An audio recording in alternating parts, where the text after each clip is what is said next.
A visit to the Cal State Northridge Health Center shows how an unprecedented flow of federal dollars in pandemic relief is being spent at the campus. As the pandemic threat lingers, one office has been converted into a state-of-the-art, specially ventilated isolation room to test and treat patients possibly infected with COVID-19 or other airborne illnesses. Patients enter and exit to the outdoors, avoiding other areas and reducing exposure risks. The exam room cost $219,000. Without the federal funds, we would not have been able to do this. Absolutely not, Jason Wang, the university's senior director of physical plant management, said of the health center upgrade. Cal State Northridge stands alone as the recipient of the most federal pandemic relief aid of any public or private university in California, with an influx of $265 million that is funding needs-based student grants, backfilling massive revenue losses, improving campus health and safety measures, and addressing myriad needs, including technology upgrades. Throughout California, 3 waves of relief money are pumping more than $9.5 billion to public and private colleges and universities, by far the most of any state. Nearby, a campus warehouse contains stacks of cartons containing masks, wipes, dispenser stands for sanitizers, digital thermometers, and plastic dividers for desks.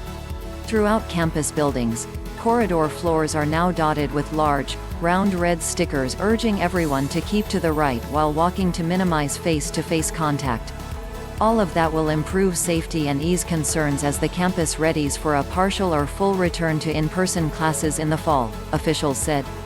We will simply be prepared for future health and safety needs, which are inevitable, said Carmen Chandler, campus spokesperson. Aid formula favors CSU NorthridgeCSUN is the top aid recipient because of its large student enrollment, 38,815 last fall, and because 54% of its undergraduates are eligible for federal Pell Grants for low-income students. Also, the university gets extra funding as a federally designated Hispanic-serving institution with a 51% Latino student body. As required by federal law, nearly half of the aid will become grants for needy students to offset costs of living and learning.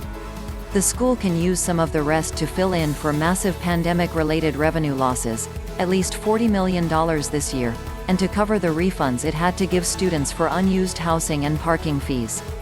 The aid also funded online teaching technology, upgraded ventilation in scores of campus buildings, improvements at health facilities, and expanded mental health counseling for students.